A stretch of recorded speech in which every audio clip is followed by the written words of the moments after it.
Okay, y'all. Here go the sin of the day. Let me get this up here. We got Stonewash. Stonewash today, y'all. Let me get them fragrance notes for you. So this one is fresh ginger, blue chamomile, and distressed denim. I like this. What is distressed denim? I don't know what distressed denim is, unless I'm saying it wrong.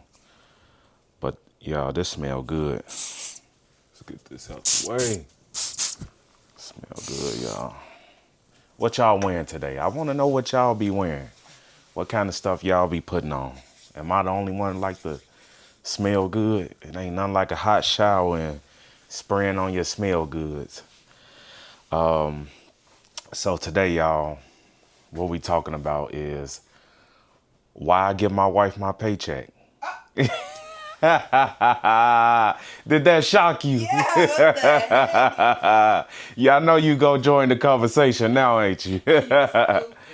Yeah, y'all, why I give my wife my paycheck. I've been doing this for a while now. I think I've been doing this before we were married. And I've been thinking and thinking like, man, why do I do that? And for me, and I'm sure y'all would agree with me, some of y'all out there, it's just some things that our spouses do better than we can do. To me, it's easier for me to work, come home and just get my paycheck and let my wife pay the bills. And, you know, she got everything balanced and checked. She got notes. She know what's due. She know that you know, like we always say, capital come in and people gas want their money. So she know she got this mapped out in the calendar. And it's just easy for me to relinquish that control and that power. And I can admit that she's better than me at paying the bills and keeping us on track. So I have no problem with doing that. And I just think I don't want to make money an issue. You know, I don't want that to be a problem between us. I guess I want to ask your opinion. What you think, wife? You want to come and give your opinion? You want to tell the people how you feel about me giving my paycheck off to you? Do I have an opinion? I think that I actually, when you had said that you don't want money to be a problem or become a problem, that's so like spot on because I feel like a lot of relationships or marriages, they never talk about money or they never talk about money before they get married, and then when they get married and they're in one household and they're sharing multiple bills or however they do their finances, that's a huge barrier between the marriage because we never sat down and we never had a mature conversation. We never necessarily had that either, but I feel like we get it. Like we just like, hey, I got money for this. You want me to pay that? Like, oh yeah, go ahead. Okay, I'll buy groceries this week or whatever.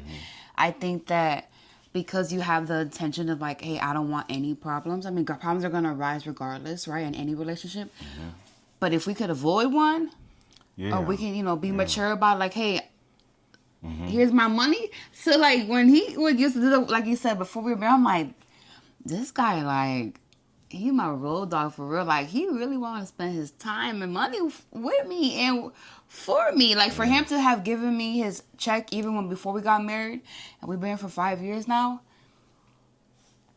That just shows your character, and that just shows that hey, I'm the husband in the marriage. I'm the man. I want to lead. Here's my money that I worked so hard for.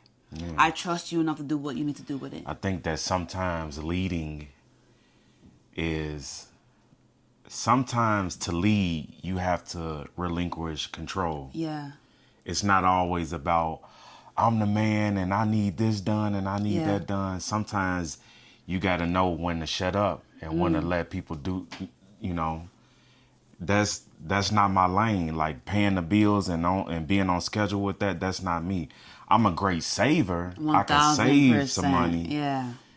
but doing that, no. So like I just got to do that. I got it. I know that you're a sharp individual. Like you have this stuff It's color coded. It's laid out. It's in the calendar. I'm not that sharp of a person. You are. I can be. Not in that area, maybe. Yeah, but it don't come natural for me. Yeah. I can't do that. So I think if I had any advice to give y'all, if you got a spouse that's better than you in something, don't be afraid of that. Lean into that. Yeah, capitalize on it. Yeah, because that's gonna help you out even more. There's no reason for you to stress over something, and your spouse that went to school for accounting or something, they got a whole degree, and they go to work and they balancing millions of dollars, but then they come home and you don't even want to let them, you don't want to let them pay the cellular, the cell phone bill. Yeah, I'm old school. You don't even want to let them pay the cell phone bill. That's a problem. But then you ain't got no problem opening your mouth when you need to borrow let me borrow $20 until Friday, put something in my gas tank. Right. You ain't got no problem asking for $20. Right. Until you get paid next time. Mm-hmm. If that's the case, you can relinquish some of that control. Yeah. It's not always about being in control. That's good, baby. Yeah. That's really good. That's what I believe. It's not always about being in control. Relinquish some of that control and just try to have fun. Some things I'm stronger at, like saving. Yeah, like saving. And it's not like that I'm a big spender. It's just I don't ever, not that I don't, I have been really good at it recently. Mm-hmm. I automatically just put a certain amount of money away and I try not to touch it. Like I like it's not even there.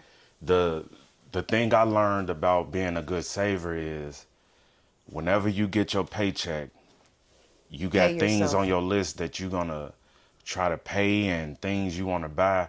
But what I do is I pay myself first. Yes. I don't care if I pay myself $20. I didn't save $20 out of this paycheck. Mm-hmm. And, you might have to start off small. Maybe $20, maybe $100.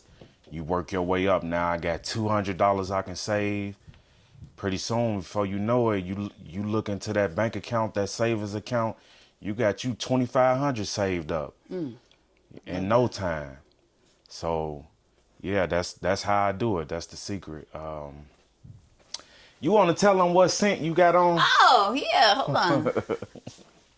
She wearing scents too, so she gonna share with you what scent she got. I told her, I said, you got to tell the people what you wearing too. And let me tell you something. The other day, what's today? Thursday. So I think on Monday. It had to be either Monday or Tuesday. One of our coworkers, she was like, girl, what was you wearing yesterday? I'm like, and I was thinking, I'm like, damn, because I switch it up literally every day. I don't repeat scents like back to back like that sometimes. And I could not remember. I'm like, oh, it's Gingham, All American ones, the new ones. And she wrote it down and everything on her rum pad and so she remember. And I came at the bathroom like, that's not what I have on yesterday. That's what I have on today. But anyway, so I appreciate you guys smelling me when I walk by. Today's scent is Seen Rogue. And it smells put it closer to the camera. Oh, sorry. Yeah. Seen Rogue. Okay. And what did you say this was a dupe for? Baccarat. You love saying that. I don't know what the hell Baccarat is, but baby, this smells so. It's probably one of my favorites. Bath and Body Works got some of the best scents. Like yes, it's so good. I'm impressed. I can't even get it out. But man, it's some of the best smell goods that you can buy. Yep. We ain't sponsored. But if y'all want to sponsor something, we open to it. Very open.